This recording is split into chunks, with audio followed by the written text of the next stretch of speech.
So this is the second session of SQL for SAP Business One.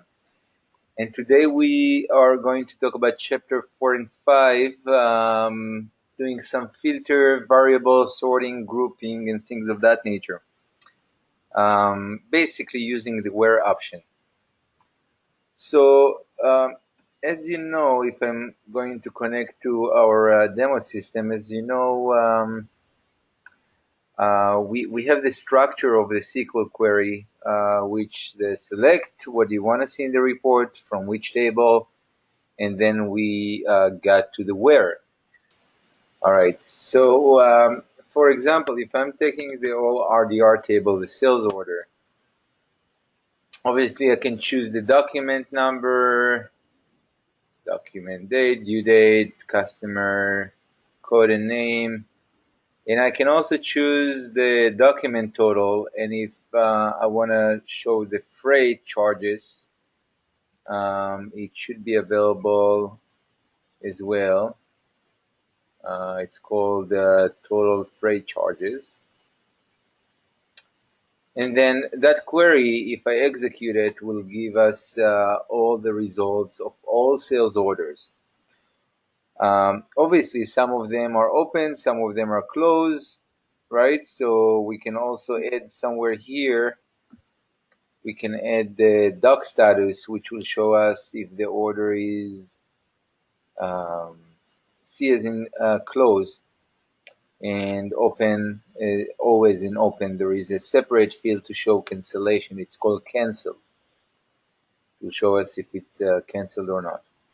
So that shows us all the orders, but if we want to see only the open orders, we can use the where. So we can say where doc status, and because we already viewed the data, we know that there are two options, either O or C. So if we want to see all the O's, we can type equals O, and that will bring all the open sales orders. Okay. Mm-hmm. And let's say I want to view, and many companies would like to see just the orders in the past week, right? Either open or closed to understand how much business they made in the past week or in the past month, and things of that nature. So we can always do doc date. So the posting date, if it's greater or equal, and we can always try to understand what's the date. For example, from the beginning of the month to 1/1/2018, and that shows me things from 2016, 2006 as well. So I see that we have a problem here. So we'll try to put it in parentheses in a single quote, and that should give us the result we are looking for. So sometimes you need to play with your SQL until you get the result you're looking for. And what we see that from the beginning of the year, we have 4 orders, 3 are open, 1 is closed. As in Business One, you can drill down to the one that is closed and understand if it's a canceled one or if it's was copied to a delivery or invoice and things of that nature. But that's target document will show you where it was copied. In this case, a delivery. But that's a different type of training. But this is not helpful because having a static value on a query does not require us to do all kind of modification every time somebody needs to run the query or to change the date manually. So for that reason, we have variables. So if we want to give the user the option to choose the date themselves without having a hard code a number here, instead of using the date or the exact value, we can always use variable. And this is how we do that. Normally SAP Business One use %0, %1, %2, and so forth for future variable. But if we run that, it will give us a selection criteria where we can add the date, 1118, for example, and then we're going to get exactly the same results, but now we are more flexible. We can run it from 17, we can run it 18, and stuff like that. Now what happens if you want to have it between dates? So what we normally do is, this is one. This is the first date. It's important to have greater and equal. And then if we want to add another filter, we can always do that. We can type end, and we want another variable, another posting date that will be smaller or equal to another variables, because the second date will be a different date. So if we want to run everything for 2017, for example, 1117 until 12/31/17, that will give us all the results and all the orders issued during 2017.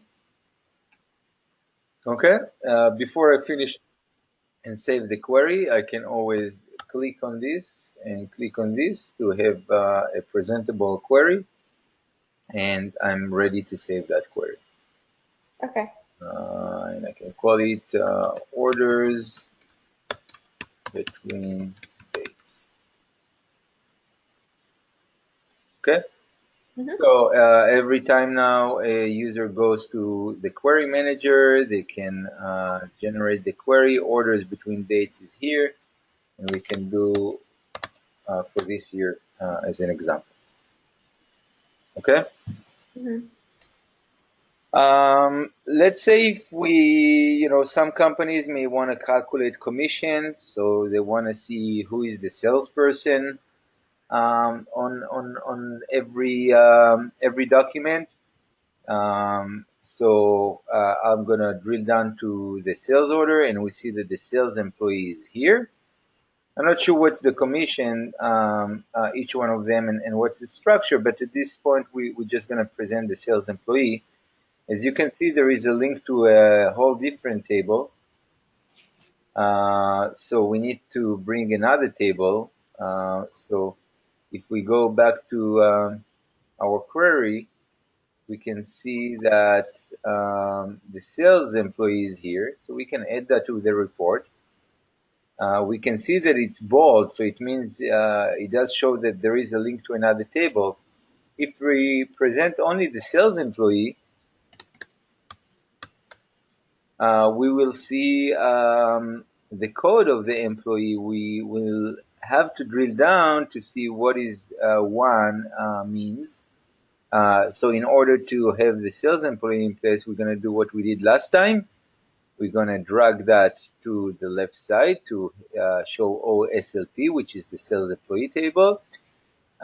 We see that it's an inner join, and in that case, it's okay, because every sales order have a sales employee. If it doesn't have a sales employee, at the bare minimum, it will have no sales employee. If I'm going to add a new sales order, no sales employee is also one of the part of the table of the sales employee table, and therefore in this case, inner join is okay to do. But if you want to keep it on the safe side, you can always do left join instead. That will give you the same results. Okay. And then you can choose the sales employee name from the second table. It shows T1, and then I run it for 17. Now we get the results of the sales employee name, and we can probably get rid of the sales employee code. So we walk through the where options. We were using variables. Let's look at the order by and group by and do some advanced variable declaration.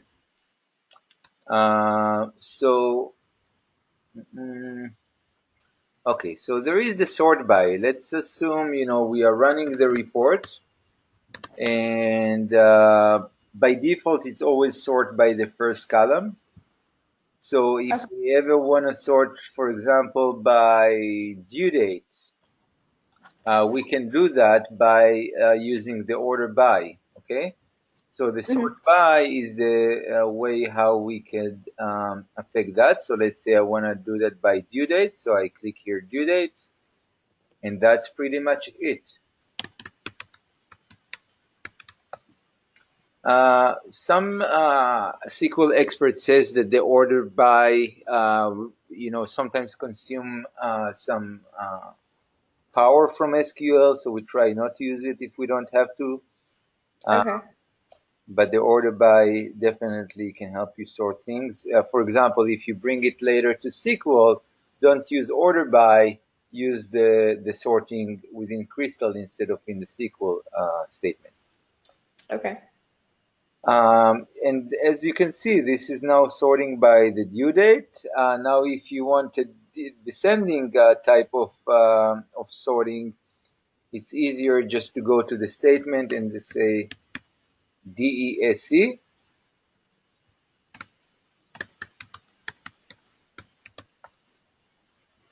and that will sort it in exactly in a different way. Okay. Okay. Um, and as you can see, if we go to the SQL statement, we have the select. Now I need to sort it again, right? From where order by. I like to have also my tables in a new line, left join, blah, blah, blah, inner join, so I can see all the tables one after the other. Mhm. Okay, so select from where, order by. The last thing is to do a group by. What is a group by? A group by allow us to group multiple columns under one. So for example, if you want to see all the sales for a specific customer, right? If we want to see the customer and total sales, this is when we need to use the group by, because we're still querying the same table, but we want to summarize it by customer. Okay. So if we want to do that, there is no problem to do that even with the current data. But if we want to group, for example, um, let me sort it by customer. Let's say if we want to see ADA and we want to have all that consolidated, how much sales they did in 2017 total. Mhm. Uh, First, there are a couple of options to do that without understanding SQL, right? If we do control click on the document total, it will give us the Right. total of everyone.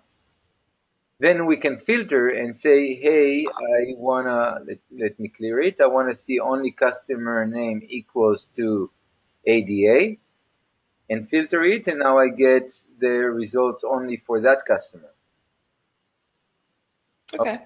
But if we want to handle that using a query, let's see what's relevant, what's not. Obviously, the document number is not relevant because if I want to group them, the document number is not relevant. Mhm. And some other details as well, right? I would not be able to group with the posting date and due date and something like that. If I want to group by customer, this information is probably irrelevant. So at this point, I'm gonna delete that from the query. Okay. Or you know what? I better go to here. So I'm gonna delete those three fields from the query. I'm leaving the docnum in purpose because I wanna show something around it, and maybe we'll leave just the doc total only. So we have a query shows the doc number, card code, card name, and doc total. This is where the group by comes into action. So what do I want to group by? I want to group by customer, right? So we'll group by card code and card name. It's important to remember that when we use group by, all the fields that we are using in the query have to be in the group by, or we have to tell the system what do we want to do with them. So for example, we group by customer code card name. What do we do with the doc total? We have to tell the system what value to choose. So in this case, I can do sum. This is what I want to do. I want to summarize all the doc totals for as per customer code, customer name. I can also do other things like AVG, average. We can count. For example, if I want to know how many documents generated for every customer, I can do count. Okay. So this is what I'm going to do for the docnum. That will count how many documents were generated for every customer in that time frame that I'm running that. Okay. Yep. So now we are seeing that all those four fields are either in the group by area, or they have some kind of statement to count to sum. You can do also min max. You can do AVG. So different statements available when we do group by. So I'm running that 1117, 1231st17, running the query, and I got an error. ORDR doc due date is invalid in the order by. That's true. We did order by, but we don't even have that field in the select. So SQL cannot really sort it by. So I'm going to delete that and execute again.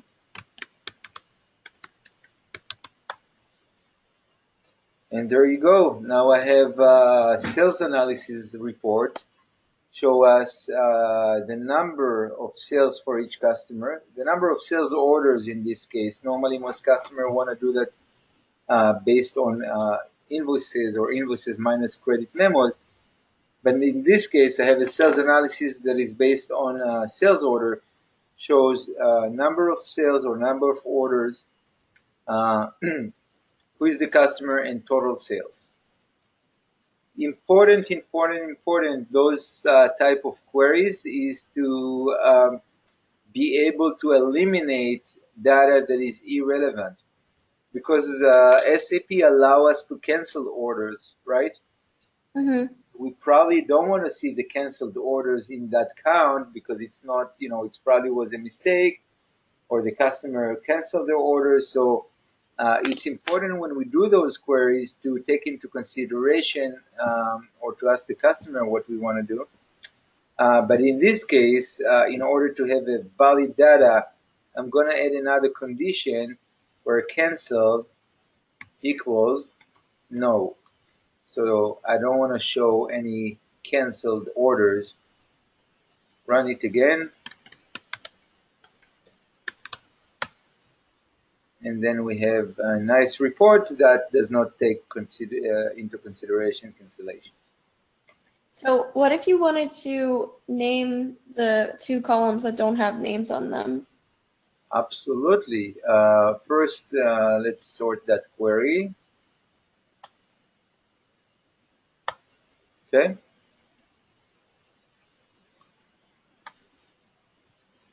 And then, as we did yesterday, we can say total amount. Okay. If we want to move the count to the end, we could do that. Just when we do that, we need to make sure that all our commas are in the appropriate place. And we can call it a number of orders, right? Executing that again will give us exactly that. Okay. Okay. So if no more questions, I'm gonna save that. I'm gonna call it sales analysis, sales orders between dates, sales analysis customer. Because sometimes you would want to analyze the items, okay? Uh, Mm-hmm. so, how many items sold between those dates, what's the total amount paid for them, and in how many documents they appear. So let's take that example, and maybe we'll exit out of everything and let's build that query from scratch, okay? Mm-hmm. First, let's look at the data. We always, when querying, we need to understand where we take the information from. So assuming we are looking only at items type of documents, not service, we could then look at items. We probably want to have the item code and name, and probably want to have the unit price. But SAP also have price after discount, right? And this is not a good Mm-hmm. example because I had here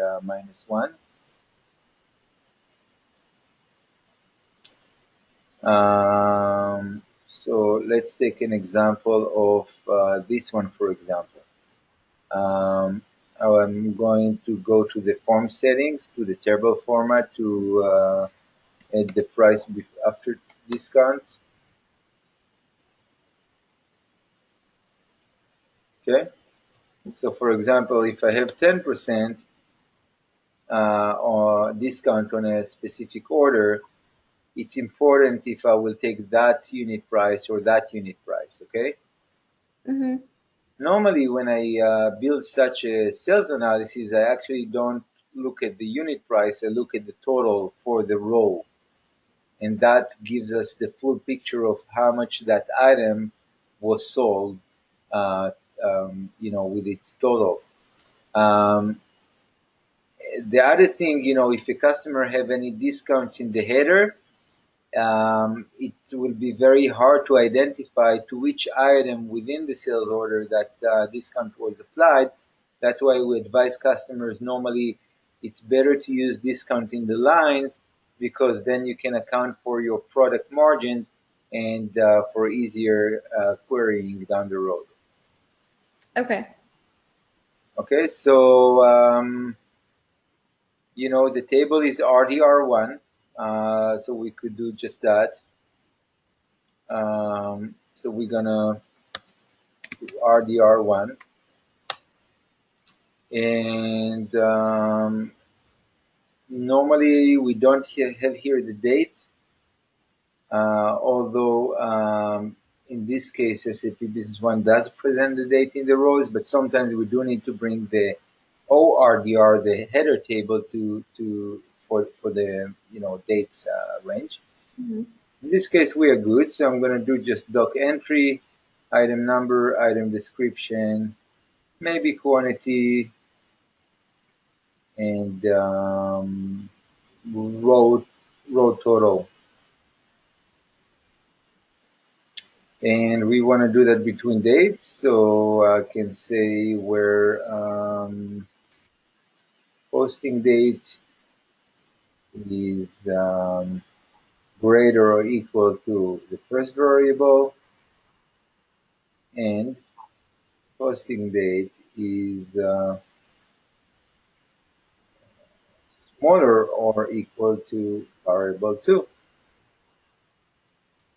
I never do a whole query all at once. All the time I execute, check my results, continue, check results, continue until I get to the final query.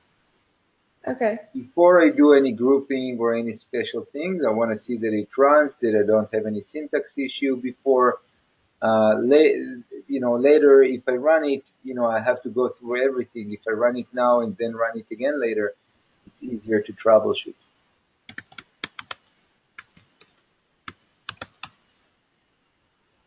Okay, this is excellent. I see everything from 2017.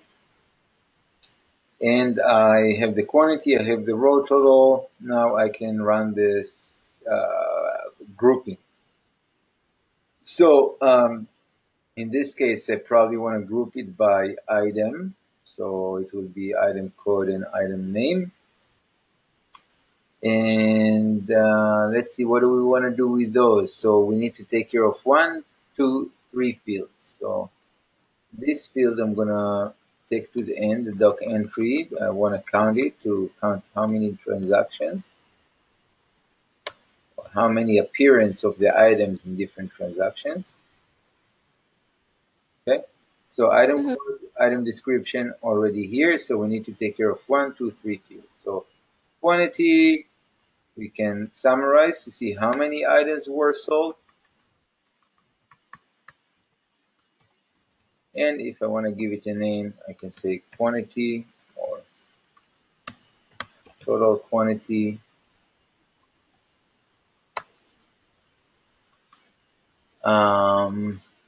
Line total, I can say total amount.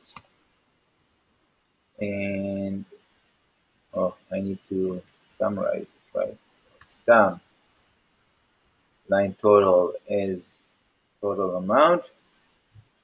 If I'm not going to touch the third one, when trying to execute, I will get an error message. Okay, it doesn't let me do that, and it tells me sometimes it brings good messages. In this case, it does point me to the group by clause. Column RDR1 doc entry is invalid in the select list. So that basically tells me that I didn't do anything with that field. So let's count it. And we can call it just number. Executing from 117 until 12:30 per 17.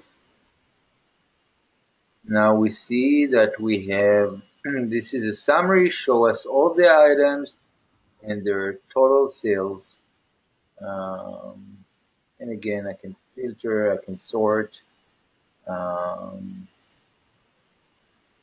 I can see how many transactions I have for each one. A0001 is a favorite one. And you see that, you know, the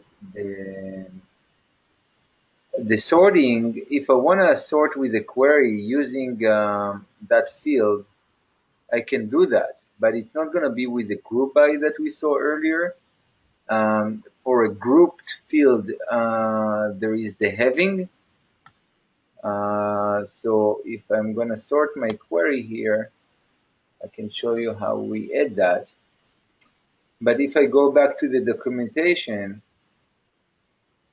we saw that the basic structure of SQL statement is select from where, group by, having, order by. So having is the last item I'm going to discuss here. If we want to sort it by this column, so after the group by, we can have the having. So having,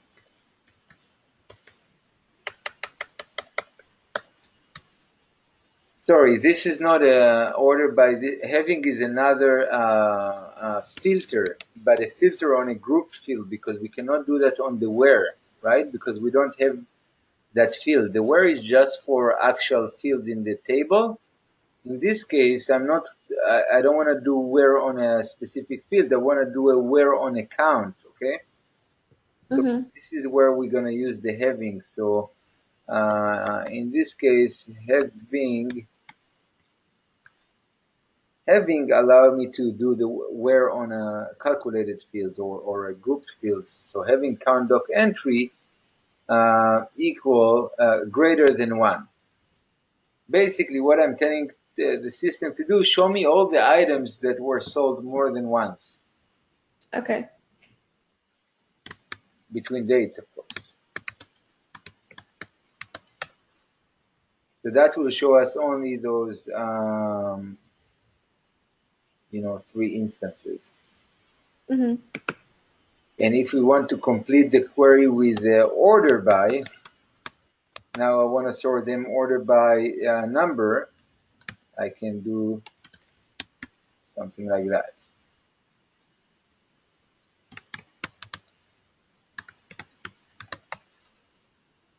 Okay? Mm-hmm. So I assume that whenever you use order by default, it'll ending, so you have to specify descending, right? if I want to do order by, I need to specify which column. So this column, I called it a pound or hash. So this is, I do order by hash. If I want to sort it by the item description, I would have to do order by, description. Okay. And that will be then alphanumeric sorting.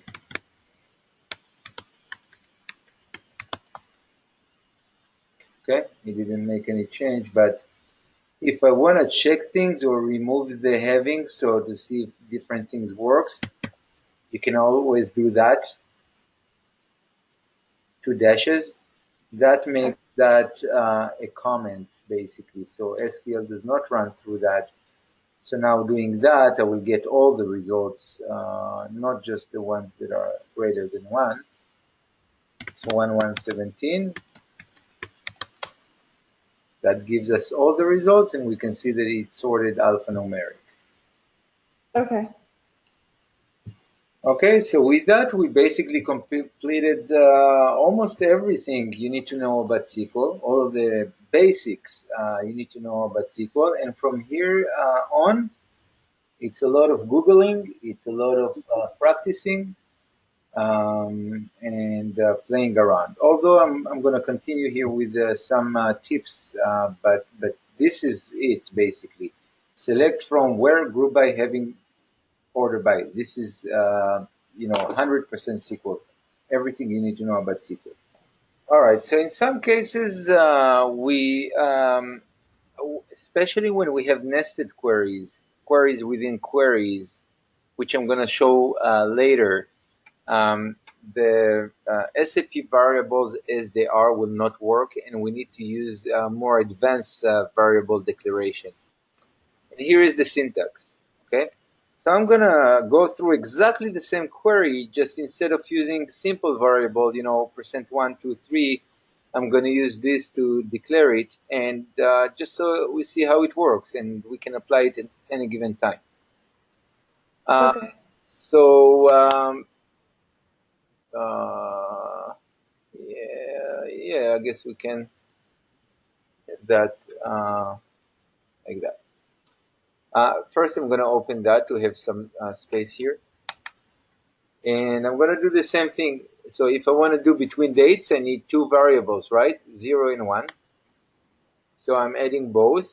One is going to be select from DBO. In this case, it's not OINV, it's ORDR. And it's important to keep the syntax exactly as is. That's why I normally copy paste and just change the syntax and change what I want to change. Yeah, it's T0. It's actually RDR1 in this case, right? It's not ORDR. Mhm. And it's T0, and I'm declaring, let's call it date from. So I'm going to change it here.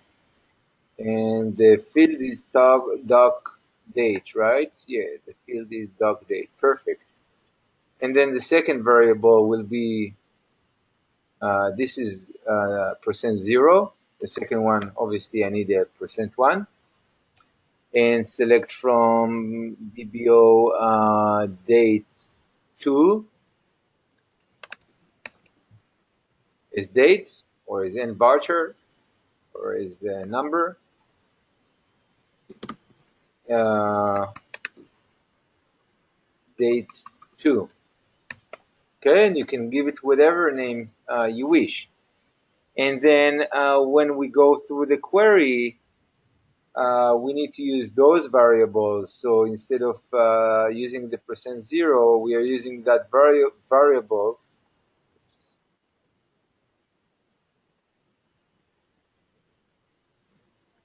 And SAP will know to convert it to its terminology because of this here. Okay. And then this will be the second variable, will be date 2. Okay, Mm-hmm. and I think this is pretty much it. So if everything went well, I can run it 1117, 1231, 17, and there you go. You get exactly the same thing. Again, it's easier to use the SAP variables, but normally when you do nested queries and unions, you won't be able to use the simple variables, and in that case, you want to use that syntax. Okay, Mm-hmm. Yep. and now I can save that in this database to say sales analysis by item. Uh, Sales orders. Okay, excellent. Let's move on to the next topic. We basically finished that chapter. We're gonna go to chapter 5, condition, nested queries, combined queries. Like this chapter brings you to a whole new level of what you can do with SQL. And it doesn't take a lot of time of training. It's probably gonna take us 10 minutes. Um, let's start with conditions, okay? Um, Mm-hmm. we can use conditions on the select. So the syntax is case then, when, then, else, what would be the result, and end. And in many cases, we do that when we want to present information in different way. For example, we looked at sales orders, right? And we looked at Mm-hmm. ORDR, and we looked at document number, doc date, doc due date, card code, and doc status. And we saw the doc status bring us C or O. That's the two options. So let's say if we want to nicely present it to the end user, we want to say open or closed, right? And for that case, we can use the case statement. Um, the query generator does not have anything of that nature, so we need to type it manually. Okay. So how do we do that? We obviously we want to do the doc status. By the way, it doesn't matter to the system if you have them in different lines. Sometimes with complicated queries, it's easier to look at things that way. And let's say I want to maintain the current doc status so I can check my query, but I want also to have, to show open close. So this is where I can have the case. So case when doc status equals O, then open. Else close. End status of this field status. You have to use exactly this syntax. When, if you have more than two values, so you can say when C0 equals O, then open. When doc status equal R, then reverse, or whatever is the case. Okay. Mm-hmm. In this case, anything that is not O automatically will go to close. So if we run this query now we'll see that we have another column of status that shows us close for all the C's and open for all the O's. Maybe if there is a vendor, we want to show the vendor. If there is no vendor, we want to say no default vendor, okay? Mm-hmm. So if we run a query, we know the table is OITM, items table, and we can choose the item code, item description, and maybe the preferred vendor. So that will show us all items and their vendors. But let's say I don't want to show here empty. I want to show no vendors, no default vendor. We can do exactly the same thing. Okay. Mhm. I'd like to do that in a separate line, so we can take that card code field. I'm gonna cut it, and I'm gonna say case when, else, end. Okay, that's the syntax. Okay, so case when card code is not null, is not empty. I forgot the then. Then present the card code. Present with the vendor. Else, say there is no vendor. End. We call this field vendor. Okay. Mhm. It's sometimes SQL does not save as null, so it's important to pay attention and maybe to have or card code equals nothing, empty. It's not going to happen in this case, but in other cases it may happen. So you may want to cover that option as well, null as well as empty field. Somebody maybe add a space there and save. Mhm. Okay, so when I do that, now I have exactly the same thing. There is no vendor, there is no vendor, there is no vendor in case of empty. Okay? Okay. Mhm. You could imagine what you can do with that. For example, if I want to have all the item code that start with A to flag them, right? So I can Mhm. do exactly the same. Case when item code like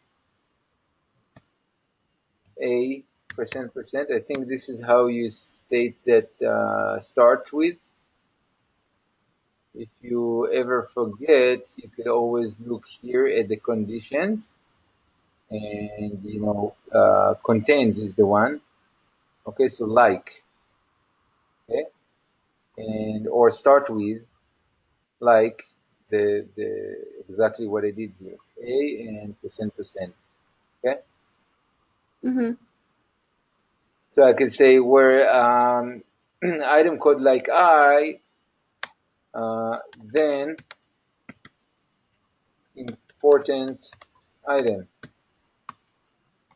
else and let's do another condition. When item code like A, then important item. When uh, item code, it's not them, it's then. When item code like B, then less important, else not important at all.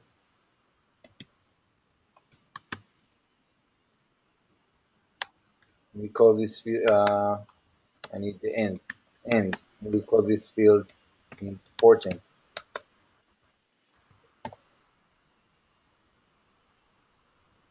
And obviously, it will not let me run now because I don't have a comma, right? I'm missing a comma. So it's important to have a comma here and then execute. Okay. So you see how that could be useful in so many cases? Mhm. Makes it look nicer too. Mm-hmm. And then, of course, I can continue to filter here and stuff like that. But this is where and when you can use the case statement to, to change based on the data you have to present something else or consolidate stuff like that. The other thing is a nested queries. A nested query is a query within a query, a query within a query. So Okay. when do we use it? Let's say I want a list of all customers but I want to get only the customer who bought in the past year. Okay, so how do I do that? Um, it's almost two queries, right? One of them is list of customers, or you know what? My first interaction, my first invoice with a customer. So I can have a list of customer with all their details, card code, card name, address, telephone, remarks, contact person, and things of that nature. That's great. Mhm. That gives me their information. It doesn't give me when was their first invoice. There is no such a field like that. Mhm. Now, I can query the invoice table separately and get their first invoice, right? First invoice date. But that will be a separate query. So I put that query on the side with their details for a second. And then I do a totally separate query on AR invoices to understand where, invoices that are, what was the first invoice for a customer. So what is the invoice table? Um, I can't remember. Okay, it's OINV. Let me stop the recording for a second. So the table is OINV. Choosing that. Now the only thing I need is the customer code and the first invoice, right? Mhm. So the first invoice date, maybe. So the posting date. So this is how we can apply also the group by, because I don't want to, card code and doc date will give me all the customers and all their, invoices or dates of invoices. I want to have just the first one. So for that case, I can group by customers. So I get one result per card code, and the date I can tell the system I want to have the minimum doc date. Oh. Okay, and then Mhm. by doing group by, now I have a separate query shows the card code and the first invoice. Mhm. Okay, so I can say, can call it first invoice. Perfect. So now we have two queries that we can connect between them. One is showing all the customers, one is showing all the, the first invoice. So what we are basically doing is creating a query and putting that as it was a table. So I'm taking that statement here, okay, Mhm. and I'm, let me execute the first one.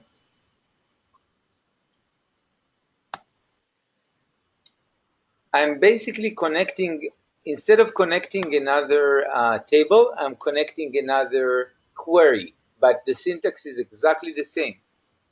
And before that, I have also leads and vendors. So even before that, I'm going to do where car type equals C to show only customers. Okay. Okay. And now if I'm going to do, now we have 10 customers in this database. We'll try first with inner join. I want to show what happened. If I'm going to Okay. just inner join, it will delete some of those customers. Some customers that never had an invoice will not show um, on the list.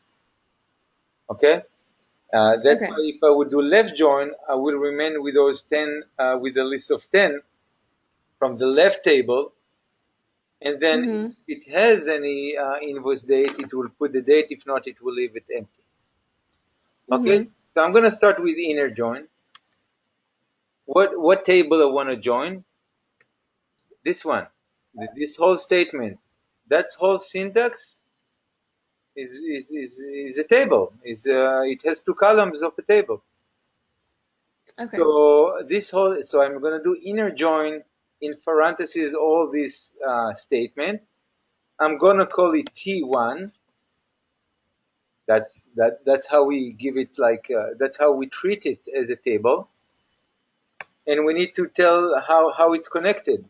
On uh, on T0 card code equals T1 card code.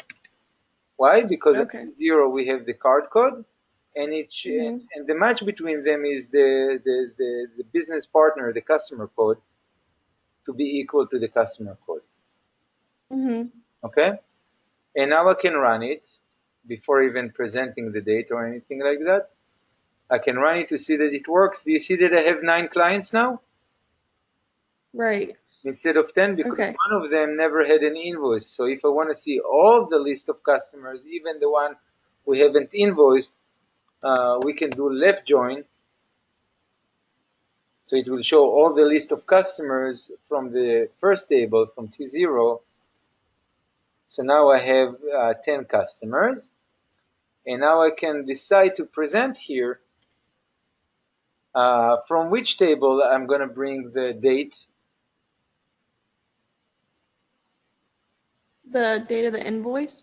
Right. So what is the table? Is it T0 or T1? T1, right? Because to this whole syntax we called T1.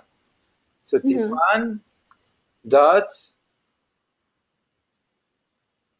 first invoice. Okay.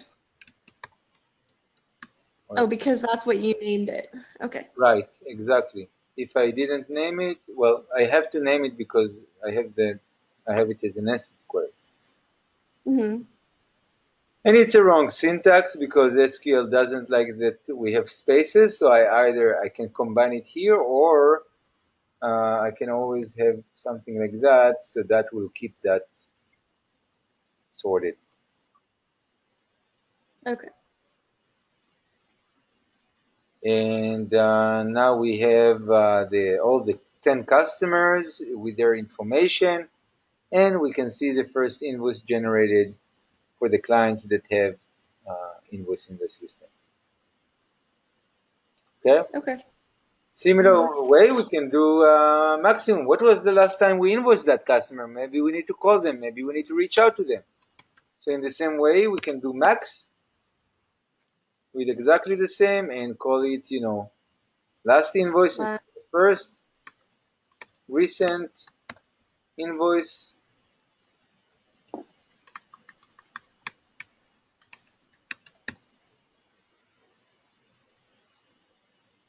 And there you go. Then you have the client and the last invoice. This one haven't bought from 2012. Maybe we need to call them and see what's happening. Maybe they moved to the competitor. Maybe we can still do something for them. Maybe we have new offering for them and things of that nature. Um, so the last exercise or the last thing we're going to talk about today is union statement. Union statement is when Okay. we want to connect more than one table. For example, we want to bring we see that a lot with when we want to deduct one thing from another thing.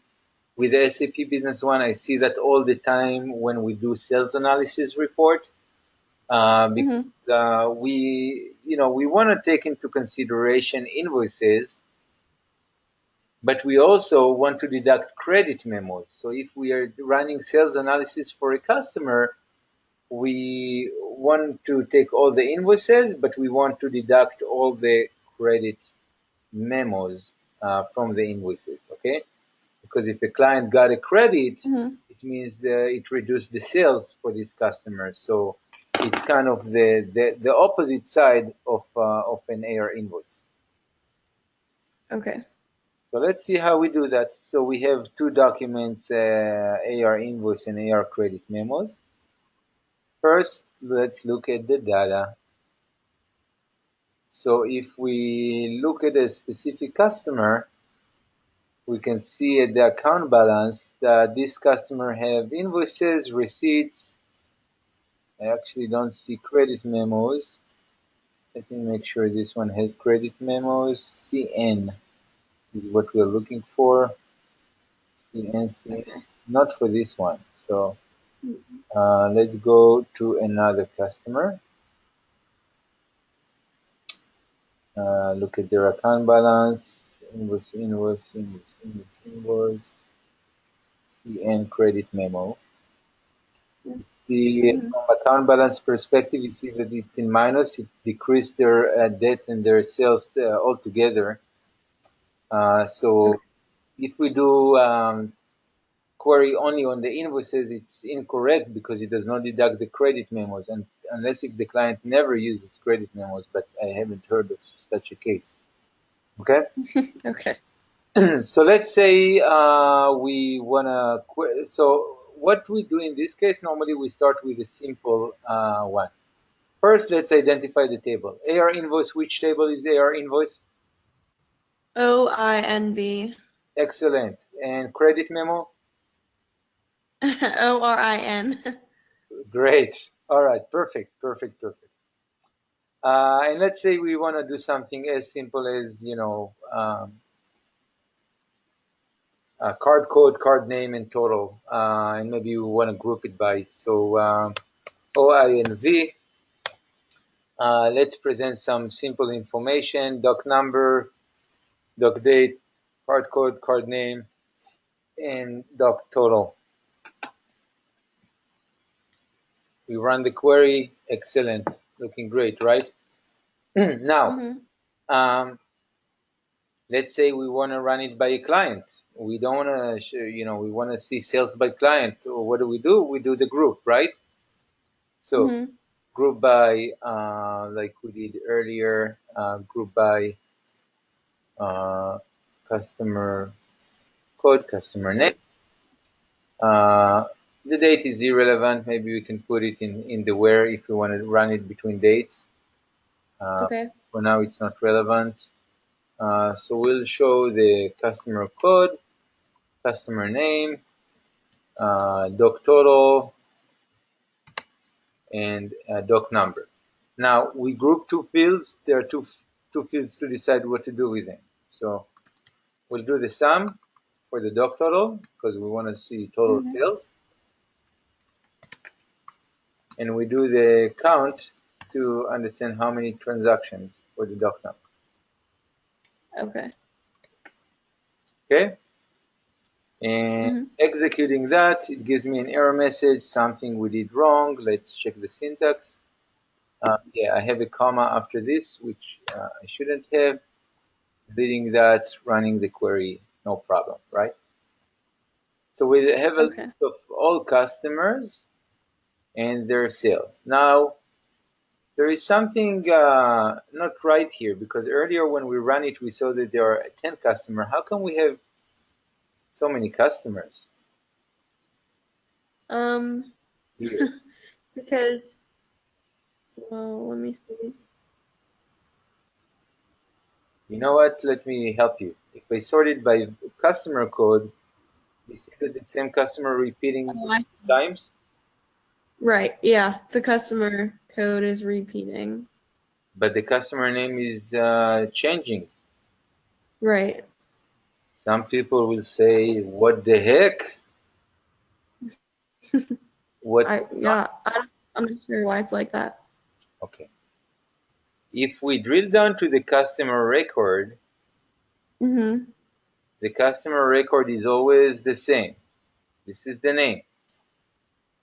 But if you change the name, or if you change the name in the invoice, because we are taking the customer name not from the business partner, we take that from the invoice, it shows us the customer name that was on the invoice that cannot be changed.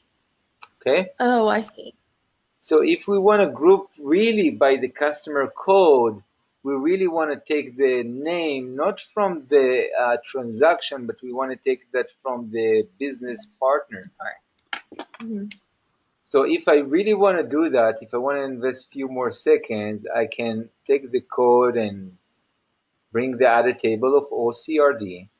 And then instead of showing the card name from T0, we'll do that from T1. from the second table. Card name, so T1. And same here, instead of using T0, we'll use T1. Okay. Does that make sense? Yes. Because we take now the name from the customer, which is one customer have one name, not from the invoice. So then I have just my 9 active clients that had invoices. So how come when someone was writing an invoice, how come they would change the name? There are two options. One of them, a client changed their name. They changed their business from Pioneer B1 to Pioneer B1 LLC or Inc. or they gave it a whole new name. So they changed the business partner. So then future invoices going under that client. Okay. Another option is when you create an AR invoice, sometimes there will be some specific situation where the client wants to change of a name. So you can leave the code the same as is, but say, I want to change it, and and the system will not let me enter the field with tab because it doesn't recognize that. So you need to do Control Tab to force that change. I see. Okay. So this is a situation where you see the invoice for the client is for that BP, but the name is different.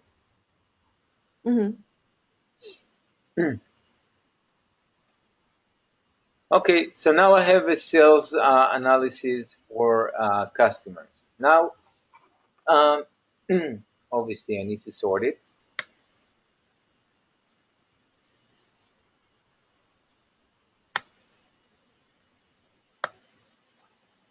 Now I want to add the credit memos because I want to deduct them. I want to see the minus side. Okay, how do we that with a simple copying and pasting? The good thing about SAP is I like the T0, T1. The structure is the same. So normally I do union.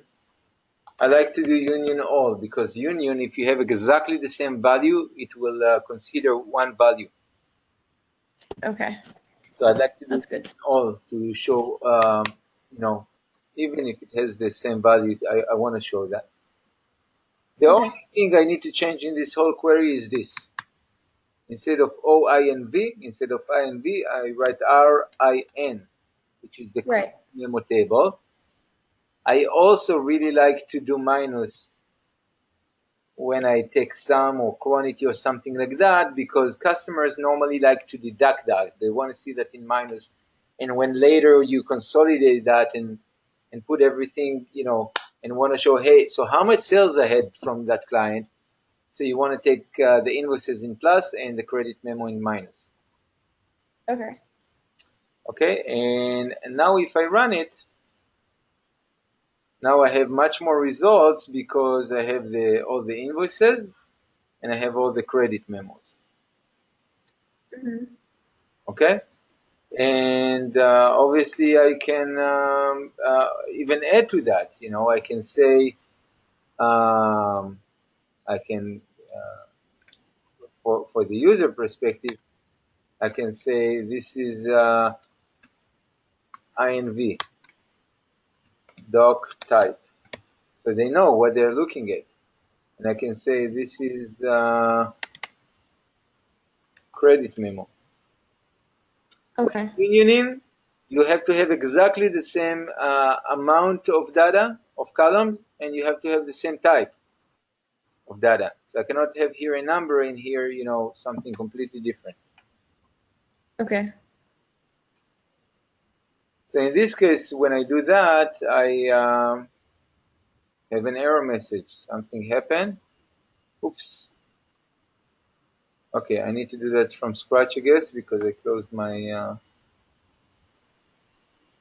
So that's good. I'm going to repeat that what I said. We're going to do union all, and we're going to have that query, and we want to have here minuses. Maybe in the count, I'm not sure if in the count I want minuses. Maybe yes, when I group that later. And maybe I want to have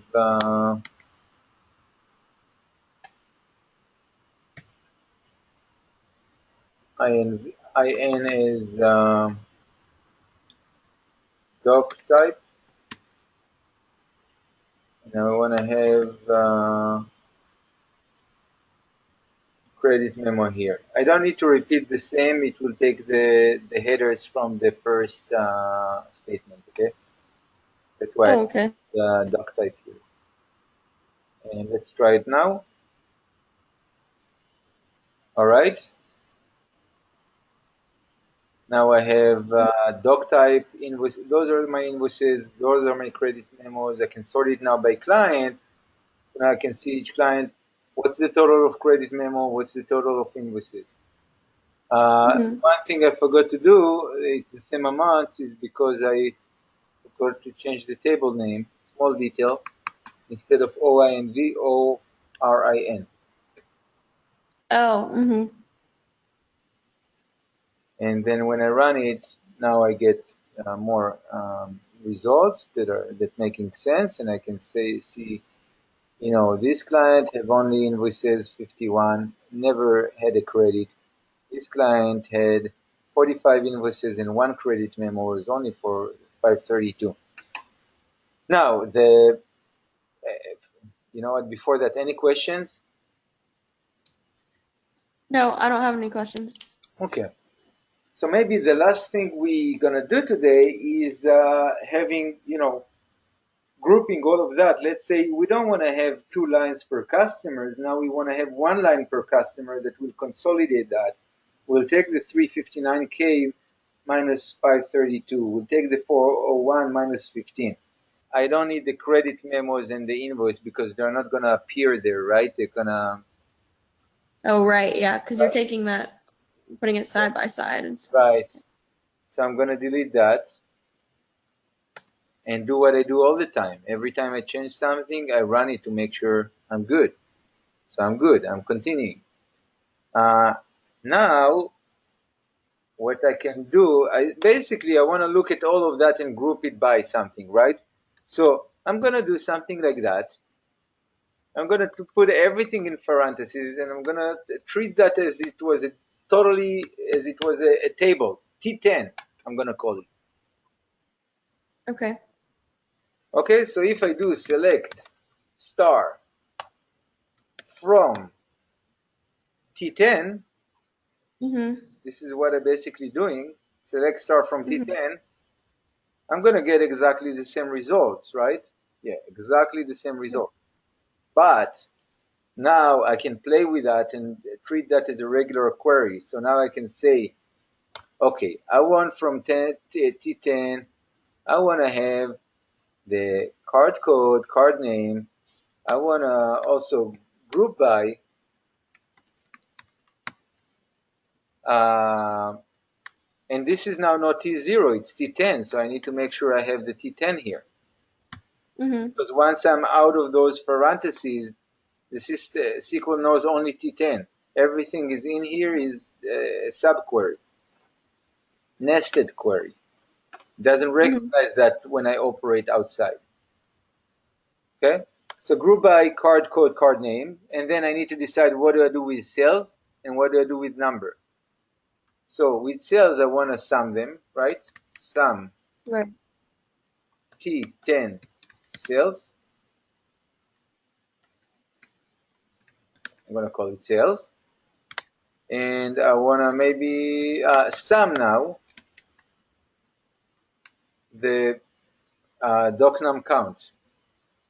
T10. It's not good what I'm doing to use really hash, and SQL doesn't always like it. Mm-hmm. Um, Number of transactions, right? And if I did everything okay, when I execute it, it will let me run it, but I didn't do everything okay. Let's see. So we have 1, 2, 3, 4 columns. 2 are grouped. Yeah, it's T10, you see? It needs to be T10, Oh. okay? There you go. Now I have my 9 clients, my 9 active clients with the total number of sales and total sales, invoices minus credit memos. Okay. And this is the statement. Now, Okay. you can add to that between dates. You can do all kinds of nice things between that, but that will be a good practice. I'm going to save it here. Sales analysis by client, invoices minus credit memo.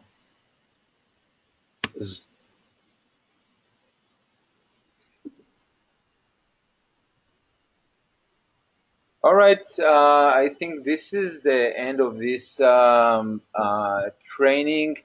I would encourage you to refer to the documentation and our training materials that are available. Feel free to reach out to me if you have any questions. Thank you very much.